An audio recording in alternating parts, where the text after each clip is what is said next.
자, 이제 선생님과 함께 새로운 단원 동물과 에너지에 대해 배워보도록 할 텐데 웬일로 크로마키를 안 했죠? 살짝 귀찮아가지고 오늘은 이렇게 보도록 합시다. 자, 동물과 에너지. 자, 동물이 어떻게 에너지를 쓰고 어떻게 생존해 나가는지 배우는 단원이에요. 사실 우린 지금 여기서 동물보다는 인간, 우리가 어떻게 에너지를 얻고 어떻게 생존해 나가고 있는지에 대해서 배워보는 시간을 갖도록 할 겁니다. 자, 그래서 크게 네 가지를 배울 거예요. 순환, 소화, 호흡, 배설. 그래서 과학 B 시간에는 아마 순환과 소화를 지금 아마 배우고 있을 거고요. 선생님과는 호흡과 배설 두 가지를 배워보도록 하겠습니다. 자, 일단 이 단원을 나가기 전에 우리가 왜 이렇게 네 가지를 배워야 하는가에 대해서 먼저 알아보도록 합시다. 자, 이게 뭐죠, 얘들아? 가족사진. 자, 인간의 진화 과정을 나타낸 거예요. 인간의 진화 과정. 자, 인간은 유인원으로부터 차근차근 진화해서 인간까지, 지금 우리가 생각하는 호모 사피엔스 단계까지 이렇게 성장해 왔습니다. 자, 그러면 이 유인원보다 훨씬 이전, 정말 태초에 우리 인간은 어떤 모습이었을까? 우리 작년에 배웠어요, 얘들아. 진핵생물이라고 기억나요? 진핵생물? 하나의 단세포 생물, 요만한 작은 단세포 생물이었다고 생각을 해봅시다. 자, 얘가 우리의 조상이에요. 우리 조상님. 자, 우리의 최초의 조상, 이 진핵생물의 인생 목적, 그 삶의 목적은 무엇이었을까? 번식? 자, 번식보다 더 중요한 게 뭘까? 이 생물의 삶의 목적. 일단은 먹어야겠죠. 먹고 사는 게 가장 중요했을 거야. 자, 그럼 얘는 어떤 걸 먹어야 될까, 얘들아? 최대한 내가 빨리 분해해서 에너지를 만들기 쉬운 그런 것들을 먹어야겠죠. 그게 뭐냐면 포도당이었어요. 포도당. 자, 포도당이란 것은 너희들 아파서 쓰러져 본 친구들은 병원 같은 데서 링겔 같은 거 맞았을 텐데, 링겔을 맞으면 그 맞는 수액이라고 불리는 게 포도당이에요. 포도당이 우리 몸에 들어가면 굉장히 분해하기도 쉽고 우리가 직접적으로 빠르게 에너지로 활용할 수 있기 때문에 그렇게 수액을 맞는 거야. 자, 이 미생물도 포도당을 이용해서 발효라는 걸 시작하게 됩니다. 발효. 얘들아, 발효 들어봤니? 발효? 자, 우리 흔히 발효식품이란 걸 먹죠. 발효식품 뭐 있어? 뭐 막걸리, 뭐 김치, 요구르트, 그런 것들이 발효식품에 들어가요. 발효라는 건 뭐냐면 말 그대로 이런 작은 미생물들이 포도당을 가지고 에너지를 얻는 방법이에요. 자, 어떤 식이냐면 거지 같아. 자, 이런 식이에요. 위에 가와 나가 발효를 통해서 에너지를 얻는 방법이에요. 포도당을 분해해서, 자, 위에 가부터 보면 포도당을 분해해서 에탄올이라는 게 만들어져요. 에탄올. 자, 여러분, 포도주 알죠? 포도주나 막걸리 같은 것은 술이죠. 술. 자, 술에는 에탄올, 알코올 성분이 들어있죠. 자, 이런 미생물들이 분해 과정을 통해서 발효를 해서 이런 식으로 나타나는 거예요. 그리고 밑에 보면 포도당을 또 뭘로 바꿔? 젖산. 자, 김치 같은 거에다가 오래 두면 맛이 어떠니? 굉장히 셔지죠. 자, 이 젖산이 많이 나와서 그런 현상이 나타나는 거예요. 자, 그럼 우리가 먹는 발효식품들은 다 뭐야? 이런 미생물들이 먹고 남긴 찌꺼기를 먹는 거라고 생각해도 돼요. 자, 위에 가하고 나 둘 다 뒤에 보면 ATP라고 하는 게 쓰여 있어요. 여기서 말하는 ATP라고 하는 건 뭐냐면 말 그대로 사용할 수 있는 에너지. 우리도 실제로 ATP를 이용해서 이렇게 몸을 돌리고 움직일 수 있는, 생존할 수 있는 에너지를 얻고 있어. 자, 이 미생물들이 뭘 활용하기로 시작했냐면 주변에 굉장히 강력한 물질인 산소를 이용하기 시작합니다. 산소는 여러분들이 의식하지 못하지만 굉장히 강력하고 독성도 강한 놈이에요. 자, 우리가 흔히 쓰는 표백제나 뭐 락스나 그런 성분들 중에 산소가 포함된 게 굉장히 많아요. 산소를 이용해서 표백하는 그런 물질들이 굉장히 많고, 산소는 O2인데 O3, 오존은 사실 우리가 물을 정화하는데 굉장히 많이 이용하고 있습니다. 그 정도로 강력한 놈을 우리 미생물이 흡수를 해서 어떻게 하기로 했다? 여기 보면 다 과정 보이죠? 다 과정에서 포도당을 산소를 이용해서 분해하니까 뭐가 나와, 얘들아? EATP가 아니고 38ATP를 얻게 됩니다. 굉장히 많은 양의 ATP, 에너지를 얻을 수 있게 되었어요. 같은 양의 포도당에서. 와, 가뜩이나 먹을 것도 부족한데 산소를 쓰니까 굉장히 많은 에너지를 얻었지. 그러니까 이제부터 이 미생물은 뭘 해야 되는 거야? 마음을 먹어요. 호흡, 숨을 쉬어야겠다. 숨을 쉬어서 산소를 최대한 많이 끌어와야겠다 라는 생각을 하게 됩니다. 자, 그래서 최초로 호흡을 시작하게 됩니다. 자, 호흡을 열심히 시작해서 호흡을 열심히 하다 보니까 포도당을 여러 개를 분해하게 되겠죠. 그러니까 얘가 또 욕심이 생긴 거야. 내가 왜 포도당만 먹어야 돼? 라는 생각을 하게 돼요. 자, 그럼 포도당보다 더 큰 놈을 먹을 수 있게 되었어. 자, 탄수화물이란 놈이 있어요. 탄수화물은 뭐냐면 포도당이 여러 개 합쳐져 있는 친구라고 생각하면 돼요. 우리 흔히 먹는 밥. 자, 밥을 오래 씹으면 얘들아 무슨 맛이 나니? 달달한 단맛이 나요. 사실 그 분해된 성분이 포도당은 아니에요. 하지만 이런 탄수화물계에 있는 성분들은 당을 띠는 아이들이 많습니다. 그래서 탄수화물을 얘가 섭취를 하게 됩니다. 자, 탄수화물을 섭취했어. 근데 얘를 바로 산소를 이용해서 자를 수 있어? 없어? 없죠. 산소를 이용해서 자를 수 있는 건 포도당밖에 없어요. 지금 얘가 할 수 있는 거는. 그래서 얘가 뭘 하기 시작했냐면 탄수화물을 쪼개는 과정을 시작하게 됩니다. 이게 뭐다? 소화다, 소화. 자, 호흡과 소화를 통해서 지금 열심히 이제 얘가 성장을 하기 시작했지. 그러니까 한층 더 욕심이 생기게 돼요. 주변에 있던 단백질이라고 하는 놈도 쓰게 됩니다. 단백질은 뭐니 얘들아? 자, 우리 몸을 구성하는 뭐 근육이라든지 뭐 머리카락이라든지 뭐 여러 가지 우리 몸을 물을 제외하고 가장 많은 양을 구성하고 있는 게 단백질이에요. 단백질. 자, 그래서 저 단백질을 얘가 먹어봅니다. 먹고 소화를 시켜보게 돼요. 소화를 시키니까 우리 몸에 굉장히 유용한 아미노산이라는 게 나오게 됩니다. 아미노산은 말 그대로 근육의 성분도 되기도 하고 여러분들이 이제 부모님 영양제 뒤를 딱 보면 무슨 아미노산 그런 식으로 아미노산들이 굉장히 많이 들어가 있어요. 우리 몸에 굉장히 필요한 그런 물질들입니다. 몸을 구성하는. 자, 그래서 단백질 분해해서 아미노산만 깔끔하게 나오면 좋은데 뭐가 나오기 시작해? 추가적으로 암모니아라고 하는 게 나오기 시작합니다. 암모니아는 뭘까? 암모니아 뭘까 얘들아? 너희 화장실 가면 화장실 냄새 나죠? 그 화장실 냄새가 암모니아가 살짝 약해진 요소라는 거의 냄새인데 거의 비슷한 냄새가 나요. 야, 그런 오줌 찌릉내 같은 그런 독한 놈이 우리 몸속에 있다고 생각해봐.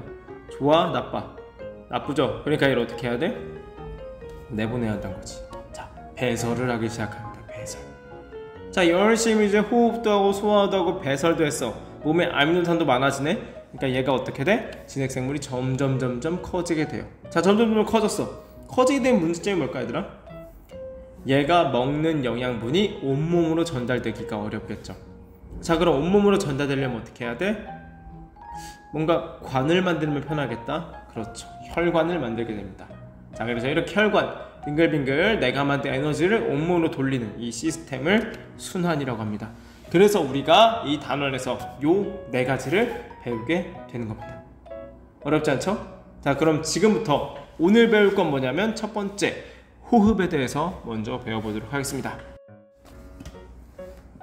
자, 이번 시간에는 여러분 호흡에 대해서 배워보도록 할 텐데, 자, 우리가 왜 숨을 쉬어야 할까 얘들아? 왜 숨을 쉬어야 할까? 호흡을 하는 이유가 뭐였어 얘들아? 밖에 있는 산소를 끌어와서 내 몸에서 포도당을 쉽게 그리고 효율적으로 분해하기 위해서 숨을 쉬는 겁니다.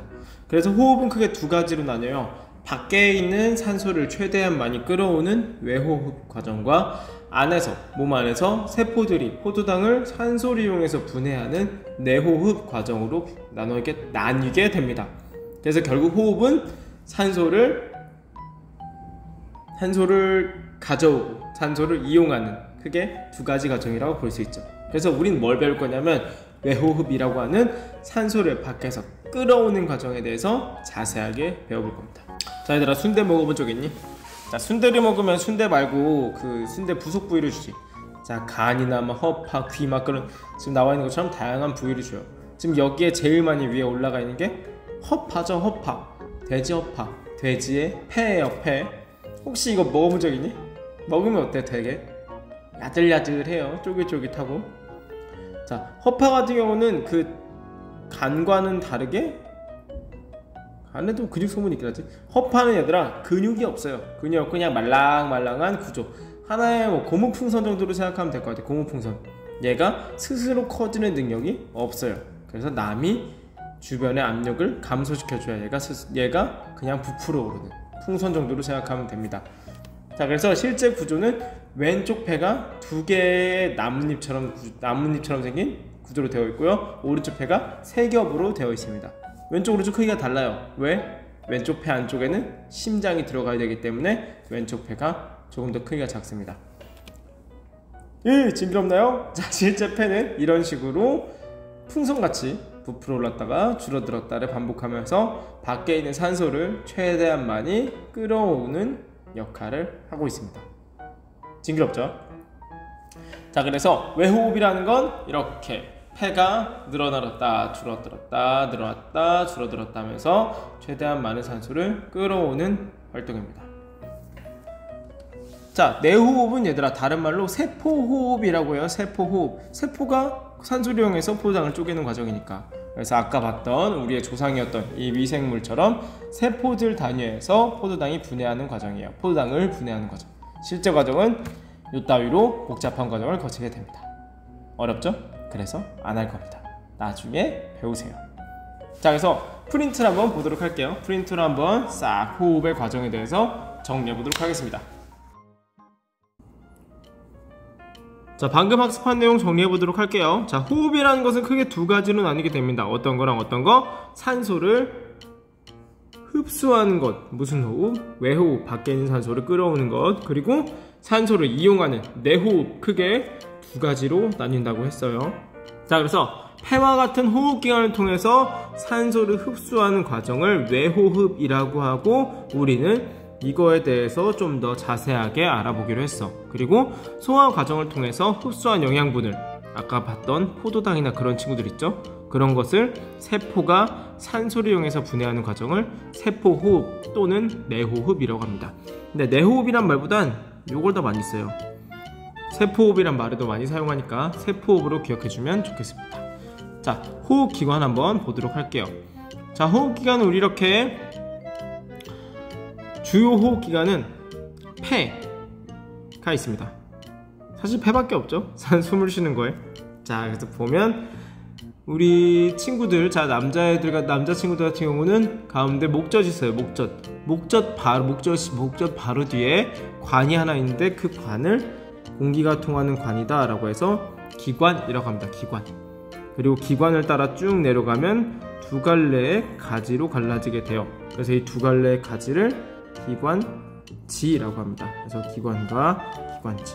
기관과 기관지의 역할은 주변에 있는 먼지를 흡수하는 역할을 해요. 항상 깨끗한 공기를 우리가 먹을 수 있는 게 아니니까 기관과 기관지를 통해서 먼지나 세균 등을 거르게 됩니다.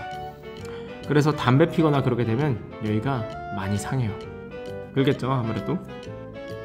자, 기관과 기관지는 폐에 연결되어 있는데 이 커다란 부분이 폐겠죠. 폐를 확대해서 보게 되면 이렇게 포도알 같은 구조로 되어 있습니다.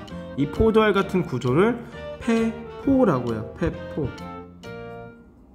B는 폐. 폐는 수많은 이런 폐포로 이루어져 있습니다. 폐포. 왜 그럴까? 동글동글해서 주변에 많은 표면적을 넓히기 위해서 그래요. 표면의 면적을 넓히기 위해서. 선생님 왜 굳이 표면의 면적을 넓혀야 되나요? 자, 폐의 목적이 뭐니 얘들아? 폐의 목적? 최대한 많은 산소를 최대한 많은 세포로 보내줘야 해요. 최대한 많은 산소를 끌어와서. 자, 그럼 폐포 주변에다가 뭐가 붙어있냐면 이렇게 징그럽게 이게 붙어있는 게 다 혈관들이에요. 혈관의 역할은 뭐야 얘들아? 에너지를 전달해주는.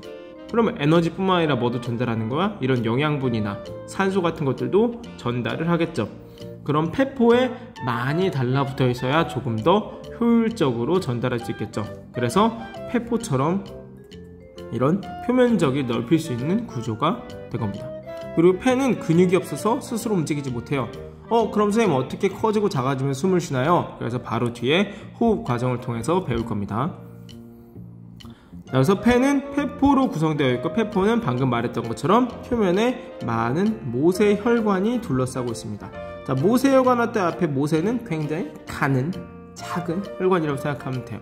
너희들이 흔히 칼 같은 걸로 잘못해가지고 손가락 비었을 때 잠깐 피나는 그런 곳이 모세혈관입니다. 모세혈관 여기 뒤에 덮고 있는데 모세혈관 같은 경우는 주요 하는 일은 폐포와의 기체 교환을 합니다. 기체 교환이라는 게 뭘까 얘들아? 말 그대로 기체를 교환을 하는 거예요. 기체를 교환하는 것. 자, 폐포는 얘들아 지금 어떤 상태야? 산소가 많은 상태니 이산화탄소가 많은 상태니? 페포는 최대한 많은 산소를 끌어오는 기관이라고 했죠. 폐는. 그럼 페포는 뭐가 많아? 산소가 굉장히 많겠죠. 근데 모세혈관은 뭐가 많겠어? 모세혈관은 온몸을 돌고 들어온 놈이에요. 그래서 온몸에서 산소를 다 나눠주고 들어온 놈이란 말이야. 그럼 산소 대신 이산화탄소가 많을 거란 말이야. 자, 기체교환이란 건 뭐냐면, 기체교환이란 건 이 두 기체가 교환이 되는 거예요. 그러면 페포에 있는 산소는 어디로 가겠어? 페포에 있는 산소는 모세혈관으로 이동하게 되고, 모세혈관에 있던 이산화탄소는 페포로 오게 되겠죠. 자, 근데 이게 어떤 과정으로 이루어지냐면 확산이란 방법으로 이루어지게 됩니다. 확산이란 건 어렵지 않아요. 그냥 높은 데서, 농도가 높은 데서 낮은 곳으로 이동해가지고 어떻게 하는 거야? 둘을 똑같이 맞춰주는 것이라고 생각하면 돼요. 그냥 높은 데서 낮은 데로 이동한다. 열평하고 비슷하다고 생각하면 돼. 그래서 이런 확산을 통해서 더 부족한 곳으로 필요한 놈들이 이동하게 됩니다. 그래서 산소는 페포에 많으니까 페포에서 모세혈관으로 이동하게 되고, 이산화탄소는 모세혈관에 많으니까 모세혈관에서 페포로 이동하게 됩니다. 자, 선생님이 긴급으로 올려놨던 게 있었는데 정맥동맥을 선생님이 헷갈려가지고 잘못 설명했었어요. 자, 정맥동맥의 기준은 심장이 기준이에요. 심장. 자, 우리 순환을 배웠으면 알 텐데 순환의 가장 중심적인 역할을 하는 게 심장이에요. 피를 돌려주는 펌프 역할을 하죠. 그래서 심장에서 나간 놈들을 동맥이라고 하고요, 심장으로 들어온 놈들을 정맥이라고 해요. 그럼 심장에서 나간 놈들은 온몸을 한 바퀴 돌아서 다시 정맥으로 들어오겠죠. 그치? 그럼 여기에 뭐도 있겠어? 폐도 한번 들렸다가 오겠죠. 그치? 뭐 어디를 갔든 폐를 한번 돌렸다가 폐에서 다시 돌아서 다시 심장으로 돌아갈 거 아니야. 그렇죠. 그러면 폐에서 나가는, 여기 뭐가 있어요? 폐에서 나가는 놈은 정맥이겠죠. 그럼 폐로 들어오는 놈은 뭐야? 들어온 놈은 동맥이겠죠. 근데 어디로 나가고 어디로 들어오는 거냐? 어디로 나가고 어디로 들어오는 거야? 자, 폐에서 나가고 폐로 들어오니까 폐정맥과 폐동맥이라고 부르게 됩니다. 어디 가도 산소가 많을까? 그렇죠. 폐를 한 바퀴 돌고 나가는 폐정맥에 더 산소가 풍부하게 있게 됩니다. 자, 호흡은 우리 너무 쉬워요. 우리 계속 하고 있잖아. 지금도 계속 선생님과 대화하면서 숨을 열심히 쉬고 있죠. 나도 지금 너희들과 말하면서 숨을 쉬고 있는데, 자, 한번 숨을 깊게 마셔봅시다. 자, 깊게 들이마시게 되면 얘들아, 상체가 어떻게 상체가 위로 올라가게 돼요. 지금 여기 나온 것처럼 상체가 위로 올라가게 됩니다. 들숨, 들이쉬는 숨이라는 뜻에서 들숨이라고 하게 돼요. 그럼 일단 갈비뼈가 상승을 하게 됩니다. 갈비뼈가 위로 올라가게 되면 우리 아래 뭐가 있냐면 가로막이라고 하는데, 요거 얘들아 다른 말로 횡격막이라고 돼요. 가로의 한자가 횡이죠. 횡. 그래서 횡으로 된 격막이다. 그래서 횡격막이라고 하는데 이름이 어렵죠. 그래서 가로막이란 표현으로 조금 더 쉽게 사용을 하고 있어요. 자, 갈비뼈가 올라가면서 우리 가로막은 아래로 내려가게 됩니다. 그럼 얘들아, 요 안의 공간 어떻게 되는지, 안의 공간. 요 안의 공간 얘들아 뭐라고 하냐면 흉강이라고 하면 돼. 흉강 할 때 흉자가 뭐냐면 얘들아, 우리 이국종 교수님 아나요 얘들아? 이국종 교수님? 이국종 교수님의 그 전공이 뭐니? 이국종 교수님 흉부외과 전문이에요. 흉부가 뭐야? 흉부? 요 위에 상체를 말하죠. 상체, 흉부. 그래서 흉부 안에 빈 공간, 거기를 흉강이라고 합니다. 흉부 안의 공간은 흉강. 자, 그래서 흉강의 부피가 어떻게 되더라? 갈비뼈 상승하고 가로막이 하강하게 되니까 흉강의 부피가 커지게 돼요. 자, 얘들아, 어떤 풍선의 크기가 커진다고 생각해 봅시다. 근데 풍선 안에 입자가 여기 5개 있고 입자가 여기도 5개 있어요. 자, 그럼 부피가 커지게 되면 압력은 어떻게 될까? 압력이란 건 뭐야? 이 5개의 입자가 벽에 얼마나 많이 부딪히냐를 나타내는 게 압력이에요. 자, 그럼 부피가 커지게 되면 압력이 어떻게 돼? 당연히 부딪히는 횟수가 감소하겠죠. 그래서 흉곽의 압력이 감소하게 됩니다. 이 내부 압력이 낮아지게 돼요. 자, 주변의 압력이 낮아지게 되니까 우리 그 안에 들어있던 폐가 요 안에 들어있거든? 폐의 부피는 어떻게 돼? 주변에 날 막는 놈이 없네? 그러니까 부피가 같이 커지게 되고 폐 내부의 압력도 감소하게 되겠죠.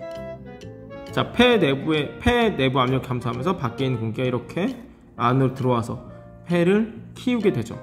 그래서 공기의 방향은 문 밖에서 폐 안쪽으로 들어오게 됩니다. 자, 날숨은 어떤 과정으로 이루어지게 되냐면 날숨은 반대예요. 자, 숨 한번 뱉어봐. 자, 숨 뱉으면 상체가 어떻게 되니? 상체가 아래로 내려가게 되고요. 상체가 내려가면 아래 막고 있던 가로막이 위로 올라오게 됩니다. 그럼 이 안에 공간의 크기가 어떻게 되더라? 흉곽의 크기가 감소하게 되겠죠. 자, 슥슥 보면 갈비뼈가 내려가고 가로막이 상승하니까 흉곽 부피가 작아져요.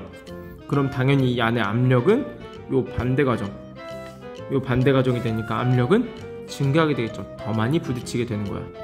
그러면 그만큼 안에 있는 공기가 밖으로 나가게 돼요. 그러니까 폐의 부피는 줄어들고 내부의 압력도 높아지게 되겠죠. 그래서 공기의 방향은 어디다? 폐에서 몸 밖으로 나가서 폐가 쪼그라들게 된다. 자, 이것을 날숨. 자, 들숨과 날숨 과정을 보면 얘들아, 폐가 직접 뭔가 움직이는 건 있니 없니? 없죠. 폐는 스스로 움직이지 못하고 주변에 흉곽의 부피가 커져서 압력이 작아지면 움직이고 흉곽의 부피가 감소해서 압력이 커지면 움직이고 이런 식으로 주변 흉곽의 압력에 따라서 폐의 크기가 달라지게 됩니다. 어렵지 않죠? 한번 숨 들이마시고 내뱉으면서 다시 한번 쓱 한번 복습해 보도록 합시다. 프린트에 있는 고무풍선 모형 실험이 뭐냐면 여러분들 문제집 풀다가 많이 나올 텐데, 자, 요 놈이에요. 고무풍선 모형. 자, 보면 통 안에 풍선 2개가 들어가 있고요. 지금 아래는 이렇게 고무판으로 되어 있습니다. 자, 그럼 우리가 아까 배웠던 실제 그 폐의 구조, 폐와 그 주변 흉곽의 구조에 대해서 생각을 해보면, 자, 어디에 비유할 수 있을까요? 이 안에 있는 풍선 2개는 각각의 폐에 비유할 수 있겠고, 그치? 요 통 안은 흉곽 안쪽을 비유할 수 있겠고, 요 아래에 있는 고무판은 뭐랑 같은 거야? 가로막, 횡격막이라고 불리우는 가로막이랑 비유할 수 있겠죠. 자, 그럼 얘들아, 들숨 생각해봐. 들숨, 숨을 들이마셔. 자, 숨을 들이마시면 갈비뼈가 올라가고 아래에 있는 가로막이 어떻게 된다 그래서 가로막이 내려온다고 했어요. 자, 가로막이 내려오게 되면 안쪽에 있는 풍선이 어떻게 되고 있니? 지금 가로막이 내려오니까 안쪽에 있는 풍선의 크기가 커지고 있어요. 왜? 통 안에 압력이 낮아지니까 밖에 있는 공기가 안쪽으로 들어오게 되는 겁니다. 자, 그럼 프린트에 나온 고무막의 하강은 뭐랑 똑같은 거야? 우리 실제 호흡에서 들숨에서 가로막의 하강과 같겠죠. 가로막의 하강. 자, 가로막이 하강을 하게 되면 컵 속의 부피가 어떻게 돼요? 얘가 하강한 만큼 컵 속의 부피가 커지겠죠. 컵 속의 부피가 커지는 건 흉곽의 부피. 자, 여기 흉곽의 부피도 커지는 거겠죠. 자, 그럼 흉곽 내부의 압력은 어떻게 돼? 흉곽 내부 압력은 감소하게 되니까 밖에 있는 공기가 안에 있는 고무풍선 폐 안쪽으로 들어오면서 커지게 되겠죠. 어렵지 않죠? 뒤에 한번 날숨은 스스로 한번 정리해 보도록 합시다. 알겠죠? 프린트로 잠깐 멈췄다가 정리해보고 선생님이 프린트를 한번 다시 보여주도록 할게요.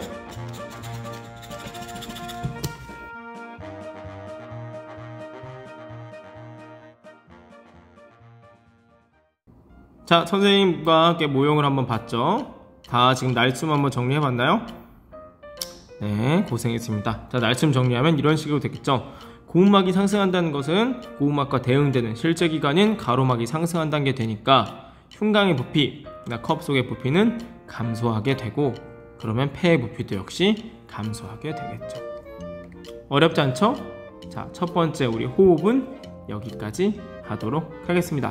가서 선생님 올려둔 문제 간단한 거 한번 풀어보도록 합시다. 안녕.